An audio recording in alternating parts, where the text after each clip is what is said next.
everyone, I'm Matt. And I'm Simon. Welcome to the Shenanigans Podcast. How we doing, Simon? Not too badly considering it's a nice sunny Sunday here in the UK. It's sunnier than it has been in quite a while. It's just a shame that we have to pretty much stay inside for it. Yeah, no, I know what you mean. It's been kind of crap weather over here. It's been raining for the past couple days, which is so you'll get seems like the tables. Experience. Yeah, I was about to say it seems like the tables have turned here.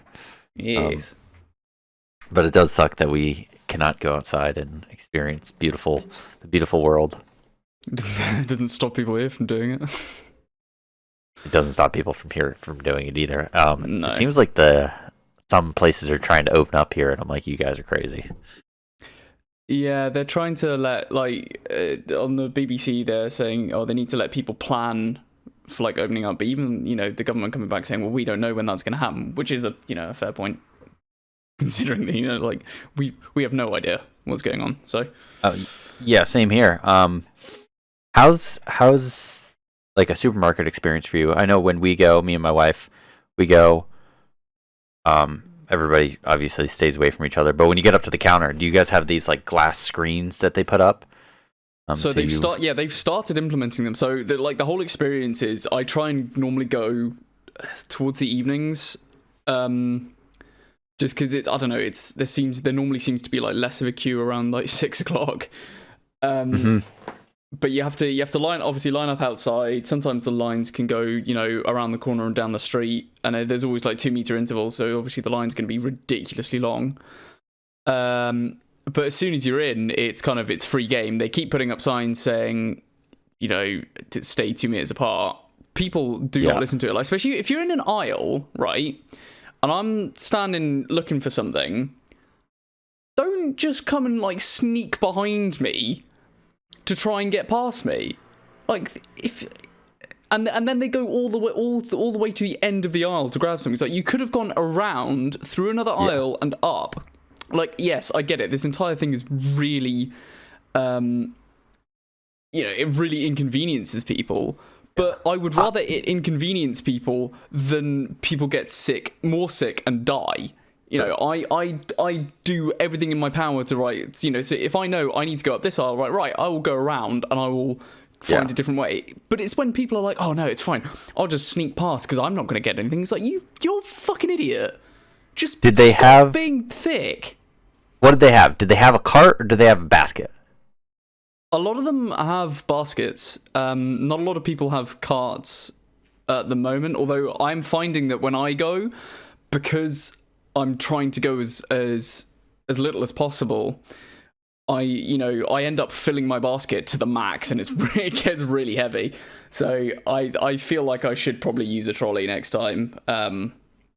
But it's just, thankfully I don't really have that much need to go down the aisles anyway, because I'm either just getting fresh fruit and veg, which is on the outside bit anyway, or I'm going to the frozen section, which is right at the end. So it's not as bad for me.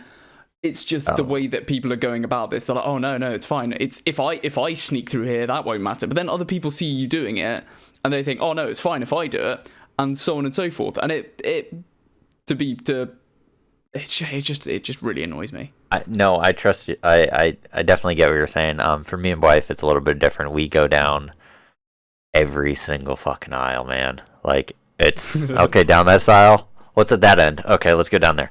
It's because I just don't. I'm when we go, I'm I don't know what we want, and then maybe we'll grab a thing of chicken breast, and I'm shit, the sauces are over there for this stuff. Now we got to go back over there. Write a shopping list, man. It's the one. If there's one thing that my parents taught me well, it's how to, if you fail to prepare to fail. You've got to write a shopping list, because then this is how my dad. This is the difference between my dad and my mum. My dad will go in, he'll get what he needs, and he'll get out within 15 minutes. My mum is really good at it as well. She writes a list, bang bang bang. But then we'll also if before all this, if I'd go shopping with my mum, we would look at some other stuff as well. My dad's nope, go this because we've got other stuff to do. And I'm I've adopted that thought now. I'm but it's less of I've got other stuff to do. It's more sort of I don't want to hang around these people. So I want to get this stuff and go home so I don't have to endure being around the possibly sick. And we do write a list to some extent. We write a list that it's the non-negotiables, like shit we need, toilet paper, paper towels, shit that's not going to change. But like dinners, we don't know what we want for dinner. It's very hard. Some things. I meal plan. Yeah. See, we don't do that here. Well, not here, but in this house. It's just.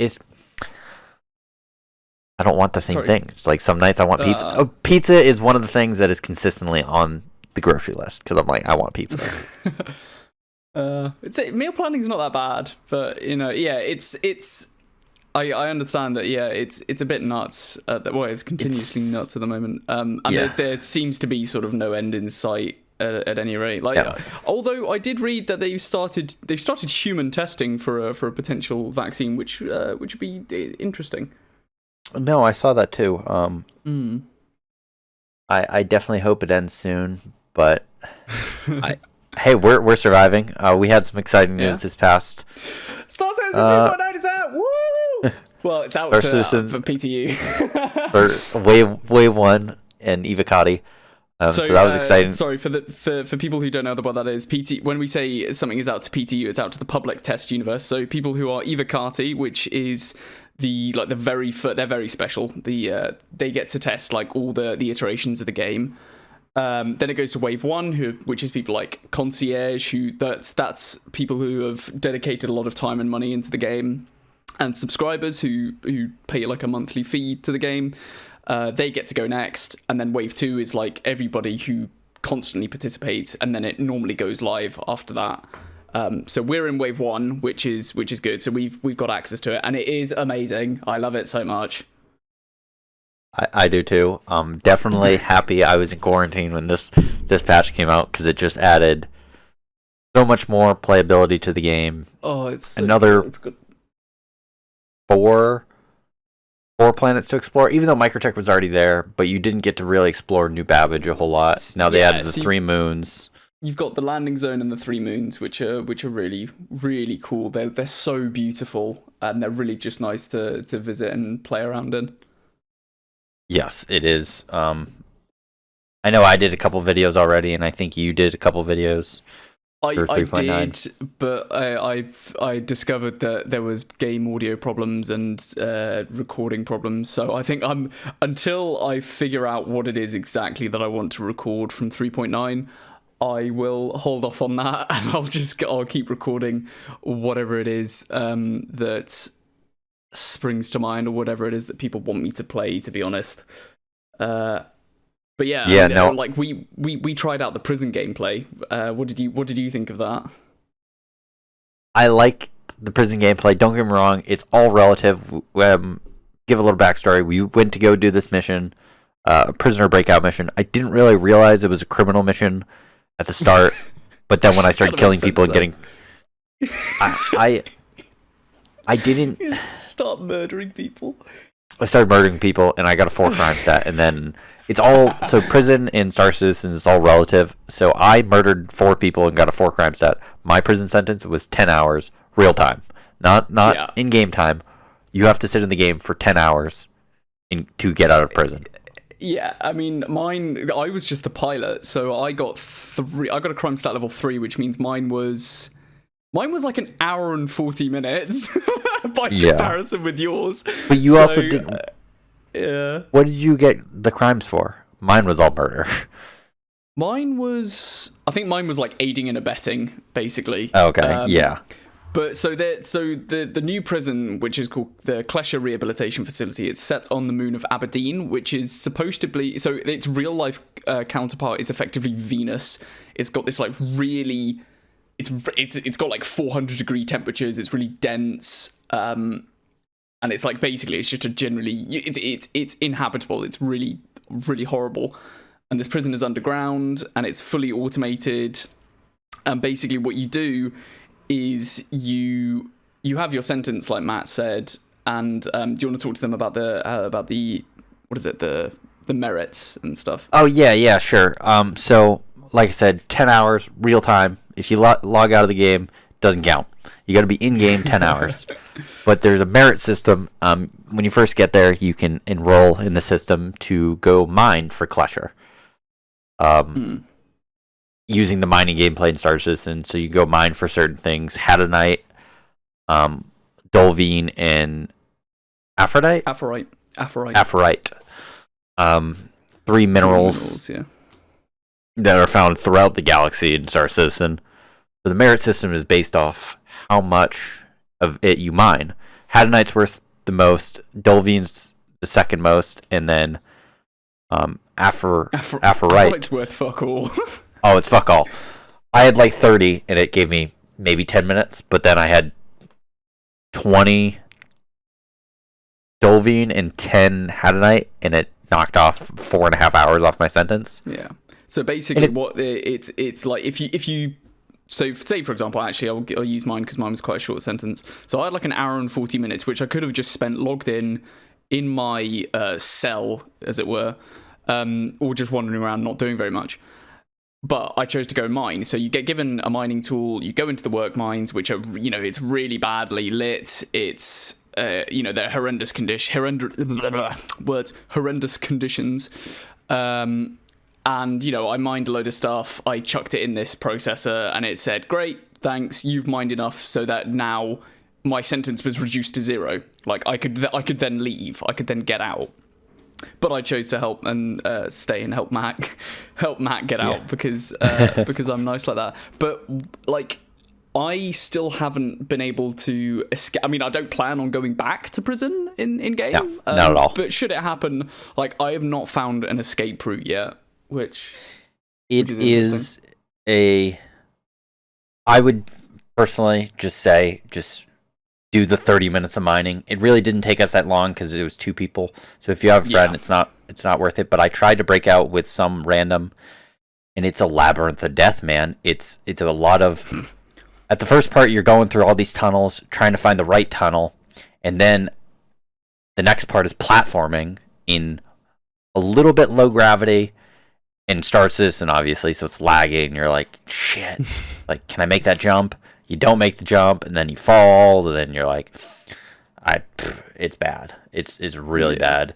Especially because I was with a random that didn't know where he was going. It's manageable. Like, if you had, I reckon if you and me knew, I mean, obviously, thanks to the internet, basically, and metagaming, you could probably do it, but it kind of ruins the immersion, as it were, of living your life in a space prison, which is really odd. But like for people who are listening to this who really still don't understand what this whole game is about, like, this kind of stuff to us is fucking gold. It is like I go full nerd on this stuff, and it's like, this is my life. I absolutely love every single thing about it. And so yeah, stuff like this, it's nuts. I love it. But even with the breaking out of prison, you're still stuck on a planet like Venus. And you've got like very little oxygen. Yeah, you can steal a Ursa rover, but that doesn't really do any good for you. You need to have friends. You need to have friends waiting for you, or you're paying someone to wait for you when you get out, or you're not going to survive anyways, and then you're going to end right back up in prison. Speaking of survival, they've added the light survival aspects to the game as well, which they're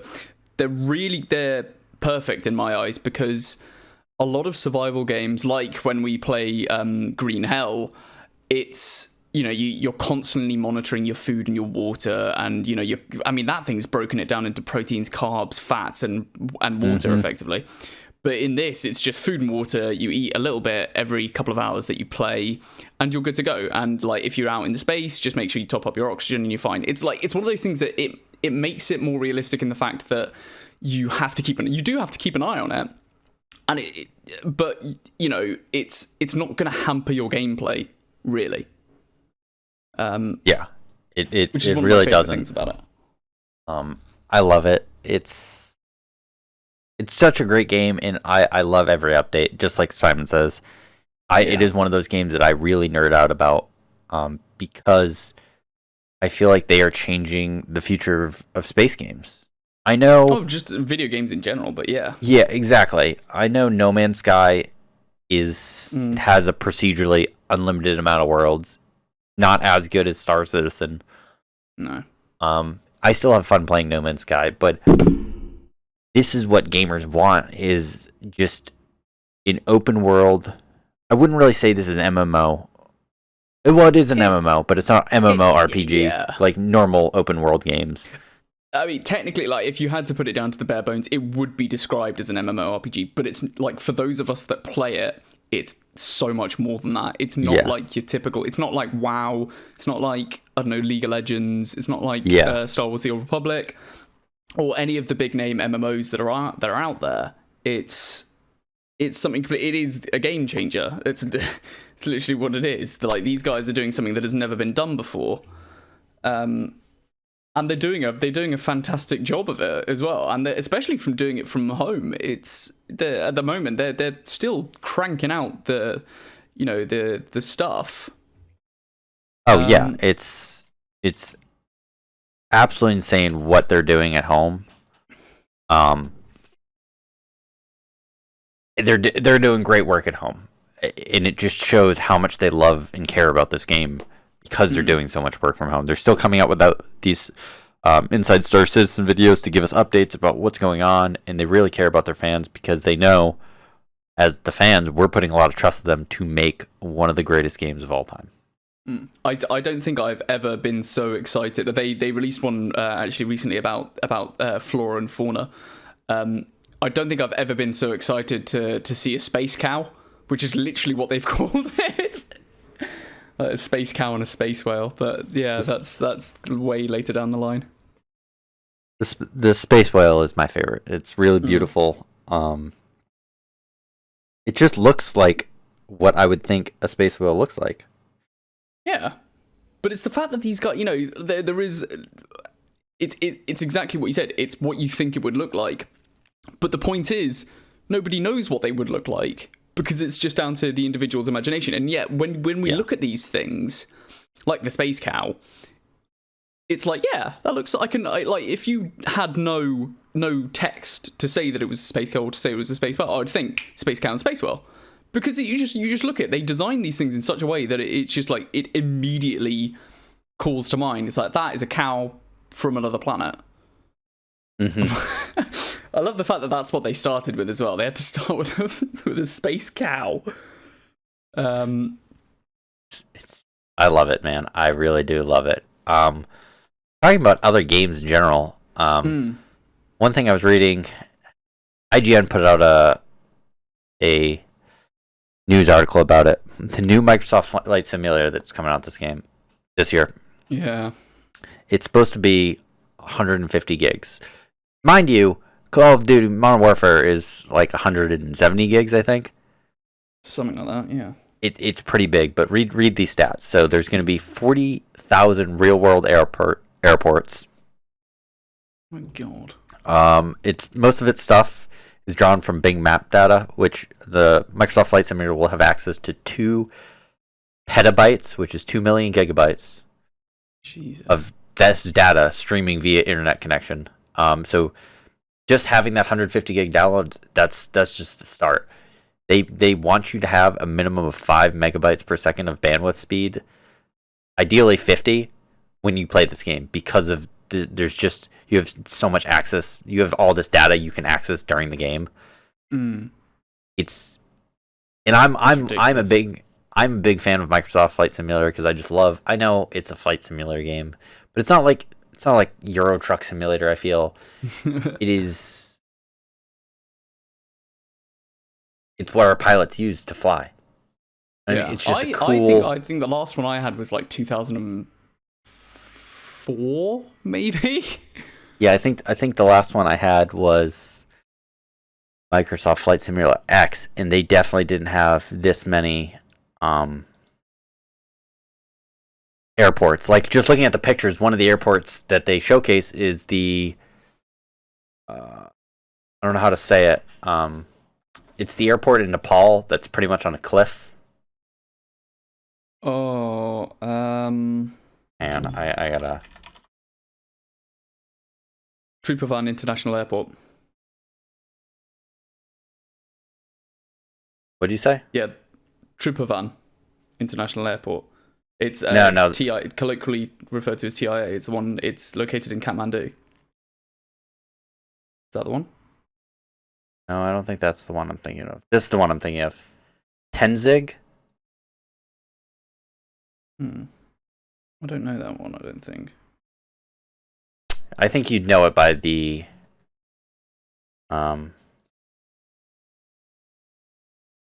you'd know it by the look of it. It's just this big long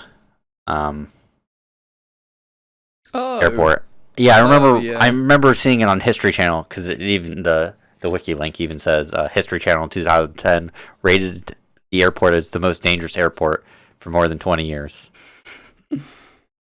Yeah. Because it's just this one landing strip and it's literally on the top of a fucking mountain. Yeah. Elevation is 10,000 feet. Oh my god. Above mean sea level. So it's high up in the mountains in Nepal, and it's like, fuck. But, so I always liked Microsoft Flight Simulator as a kid. So I'm very excited to see what they're going to do with this game. Well, we can already see, but the only question I have about this is, are they making the game too graphics intensive? Well, it's supposed to run, I think, on the Xbox. What's the new Xbox called? Xbox 2. I don't know. I've got no idea. I haven't been keeping up with the console stuff. I know that the PlayStation is what, PS5 or something now. Yeah, the new Xbox is the Xbox X Series X. For God's sake. I believe I can run on that, but it's like, so Microsoft asked that you ideally have a 2080 or a Radeon 2080 6. Yeah. What? Yeah. That's ridiculous. I'm running a 1060, which it's a maybe 2 years old, and that cost me quite a lot. I know I need to upgrade it, but these are for ideal specs, by the way. These aren't minimum specs. Minimum specs are like minimum specs are like a 770 with 8 gigs of RAM. But what they're ideally asking you, I'll find the ideal minimum specs is for NVIDIA people. I'm an NVIDIA man and an Intel man. Intel i5 4460, a GTX 770, 2 gigs of VRAM, 8 gigs of RAM, 150 gigabyte HDD, and 5 megabytes of bandwidth speed. The ideal specs they want you to have is an Intel i7 9800X, an NVIDIA RTX 2080, 8 gigs of VRAM, 32 gigs of RAM, and 100 gigabyte SSD, Jesus. plus 50 megabytes of download speed. That's ridiculous. And I don't know, man. I guess the ideal specs to me, I'm just like, what? Not a lot of people have that kind of stuff, especially the 2080. The 2080 is their brand. I can't say they're brand new. I think they came out last year. Because the 30 series is coming out this year. Oh, for God's sake. Dude, it's a constant battle. I know. It is a constant battle. I can't upgrade it because I don't have a job. Trying to think what else came out. For you World War II fans, Postscriptum Chapter 3 came out. Chapter 3, Postscriptum is a first-person, a real-world, can't say real-world, realistic first-person shooter set during World War II. Very realistic. Like, it's me, Simon, and our friend Duncan play, and it's intense. You got to get into the mood for it because you're like, shit, you're hearing rockets fly over your head. It's loud. Yeah. It's like you're actually there in warfare. It's crazy.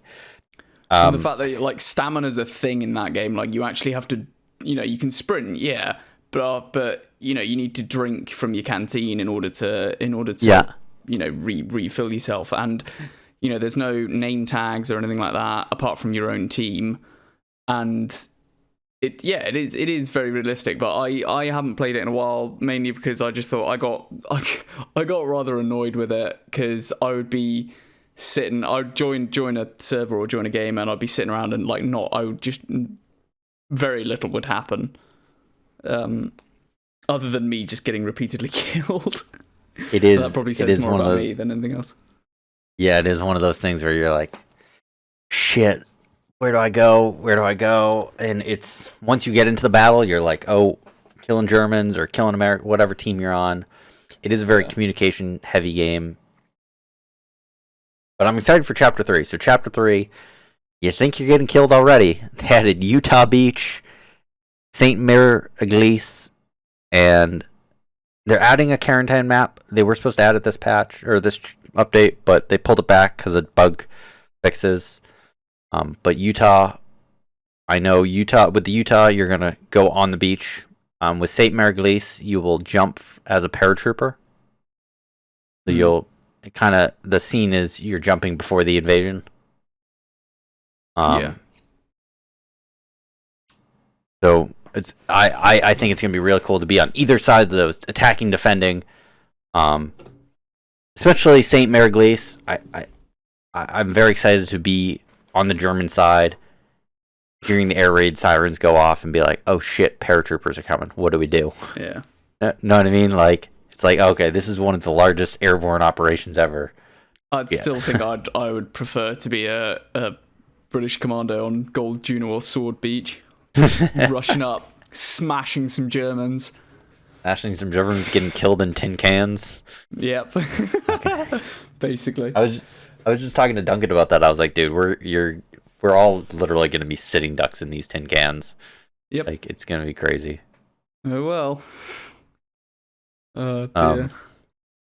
What else is going on? One thing I did want to bring up, and I know you probably have a little bit more to talk about it, is there's a new up and coming game like CS:GO called Valorant.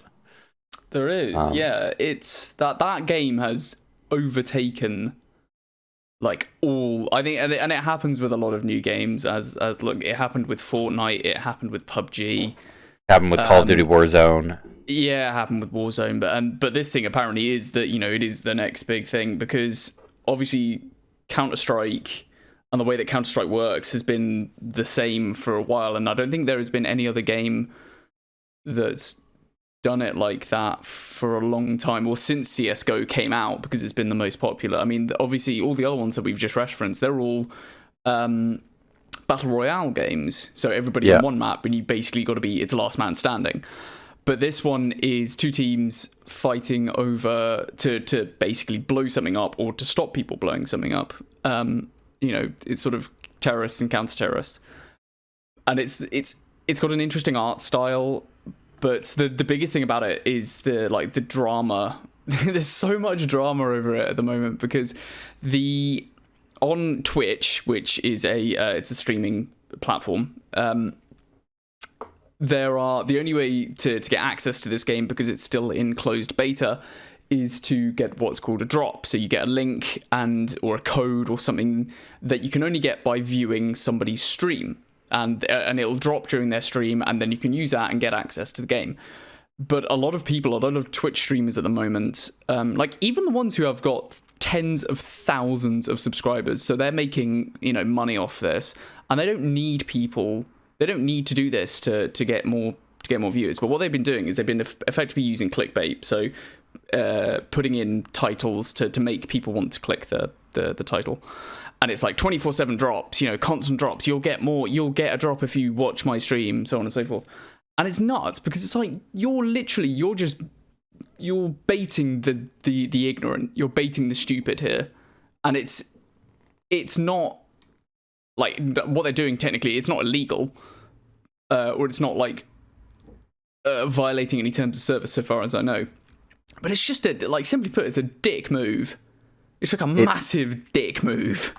It is, because I think we've talked about it, starting this YouTube thing is one of the major things we don't want to do with our YouTube videos is create clickbait. I want to create something someone knows what they're clicking on.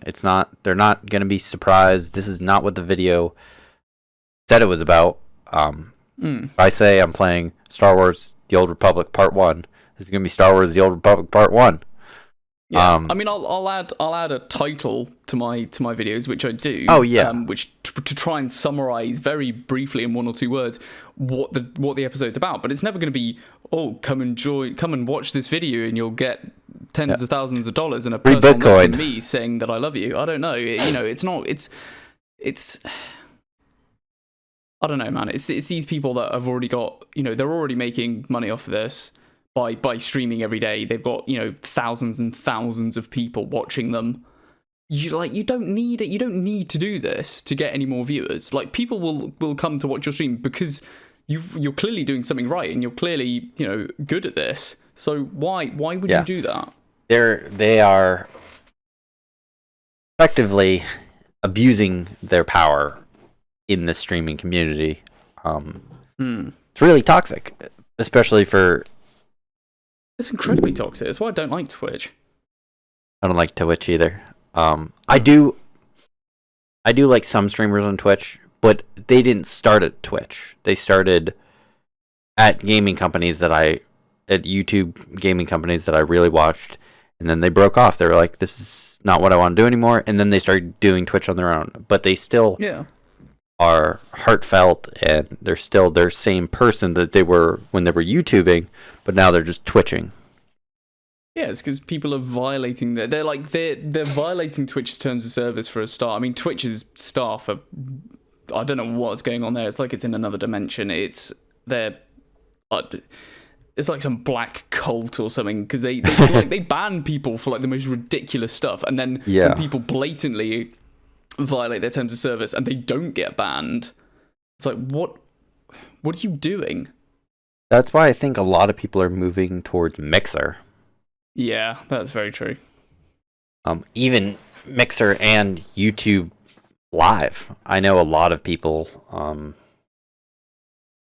least a lot of people I watch, like Rooster Teeth and stuff like that, they've been doing a lot of stuff on YouTube Live because it's just a better platform. And they already have the fan base on YouTube, so it just is it's all on one platform instead of having to switch over to a different platform. Exactly. Yeah. I mean, it's a big mess. It is what it is. One thing I did want to talk about was Halo 2 is now in test flights across all platforms. You can go on Halo Waypoint, put in all your console or PC information, and you may get into a test flight. I don't know. I don't have dates. I haven't read up about dates on Halo 2's release yet, but I'm very excited. I know, Simon, you don't really play Halo. I've never played Halo. Not my thing. I love Halo. So that's all I'll say about it. I just want to say Halo 2 about the Halo 2 thing. Fair enough. How's working out? We'll just shift it real good. How's working out for you? It's not bad, actually. I obviously, as you know, and as some of the listeners know, I live in a very, very tiny flat in central London, and it's like I have enough space to do calisthenics. Basically, that's what I'm doing at the moment. So just body weight exercises, and I can do a fair amount, and it's not bad. I'm finding new things, which is good, and it's just keeping me busy. It's keeping me fit, or getting fitter. I think changing my diet was a big part of that as well, because I've changed that recently, which is probably the better thing. Considering I've got to get back in shape. I've got to get fitter than I've ever been before if I want to, if I want to follow my plans. But how's it working out for you? Good. I haven't started running again yet. It's been too crappy out lately. So I've been using, I think I said it last time, I've been using this app called Nike Train Club. So I've been doing a lot of boxing workouts. So cardio, core. You'll do like the punching movements for a minute, switch it up to a different leg. Stuff like that. Push-ups, sit-ups. A lot of stuff you can do. I'm trying to do no equipment workouts just because I only have... Yeah, it's the same with me. 5-pound dumbbells. And I've been seeing... I don't want to use bands because I've been seeing... Not that I've been seeing these horse stories. I just don't really like bands.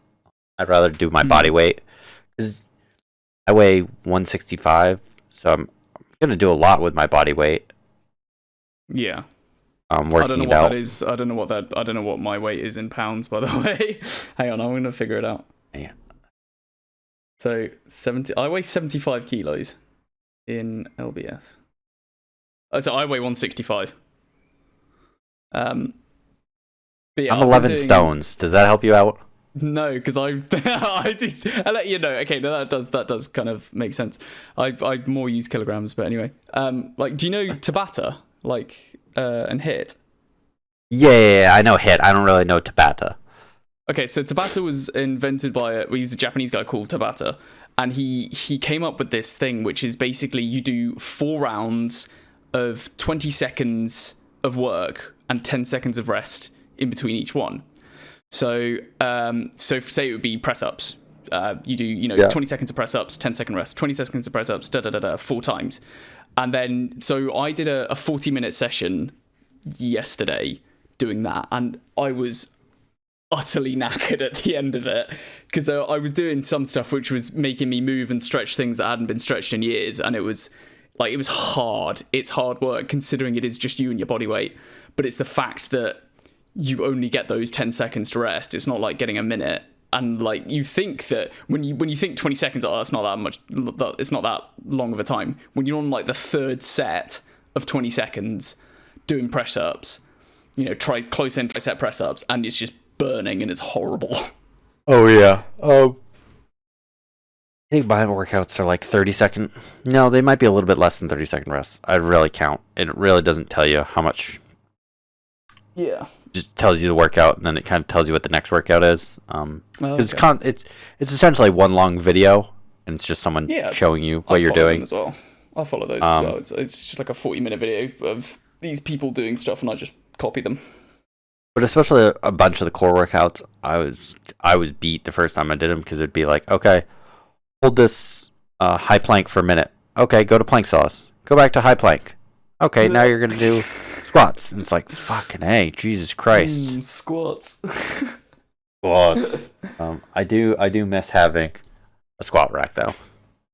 See, I've never really done that much in terms of like weighted squats and stuff like that. Because when I'm in the gym and I see people like deadlifting and doing that shit and they drop the weights, that really pisses me off. So if you can lift it up, you can place it down gently. You don't need to drop it. If you got bumper plates, it doesn't really matter. That's what they're made for. They're made to be thrown on the ground like that. No, but the point is that it's distracting. Like if I'm trying to focus on something and somebody's throwing weights around and I definitely making really stupid noises, then it's like nobody likes what you're doing. Don't be a dick. And I do agree with you. They should be in the right setting. Go to like a heavyweight gym and be able to do that where everybody else is doing that. Where everyone else is doing it. Because then you're in the right environment. But if you're like, we have a big chain in America called Planet Fitness. Fuck, I forgot you lived in America for a while. Our big fitness chain is Planet Fitness. Purple logo. And one of their big mottos is no grunting, no doing all that stuff, because they think it creates a self-conscious mentality with the other. Yeah, it does. Patrons. It's a self-conscious, and it's a kind of a toxic atmosphere as well. Trust me, I do understand it. I really do. But I guess where I was doing, like when I was deployed to Korea, we had this raggedy ass gym and just fucking doing weights, man. Just doing weights. Yeah. I get it in terms of like, I don't know. I think it's just more of a personal thing for me. Like, I know there will come a point where I will have to start using weights again, and I get that. But if I'm doing deadlifts and stuff, I'm gonna, if I can put it up, I can. If I can pull it up, I can bring it down. Yeah. Like, great, you've just lifted so many kilos. There's no need to drop it. But I think once you get to a certain weight, that is not really the case. Well, then don't. Especially, I don't know. Yeah, I Like, no, I especially- know what you mean when you mean when it gets really heavy, but it's like I hate it.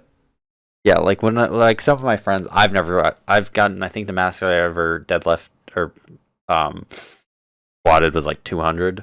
My brother's gotten up to like 325 before. And I feel like once you get up to those weights, it's hard to.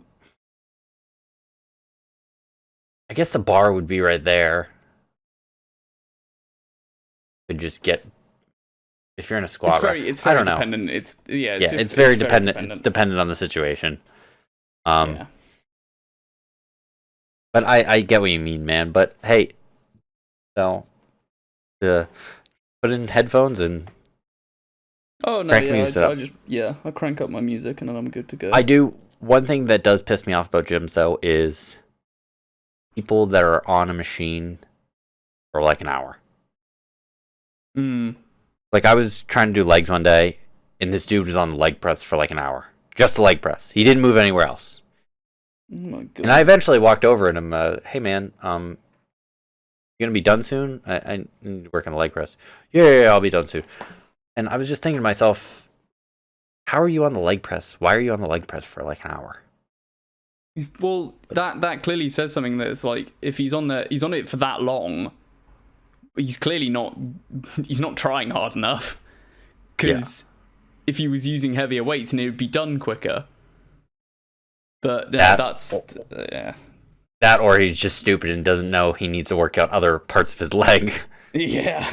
Like I forget, my old boss told me, I think he said the ratio is like 3-2 for every. You're supposed to do 3 quad workouts for 2.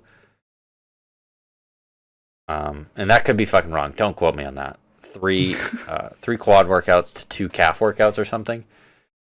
You're supposed to do more quad workouts than you are calf workouts. That makes sense. But there's like a certain ratio. I forget the ratio. But it does make sense. But to me, working out your whole body is very important. You got to keep active. Yeah, you got to keep, especially during our quarantine thing, we started making YouTube videos. But I still have this urge. I'm just like, I can't just sit here all day. I need to go get active. Yeah, it keeps me sane. It does keep me sane as well. It does keep me sane.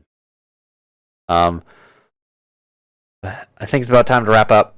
Thank you guys so much for watching another episode.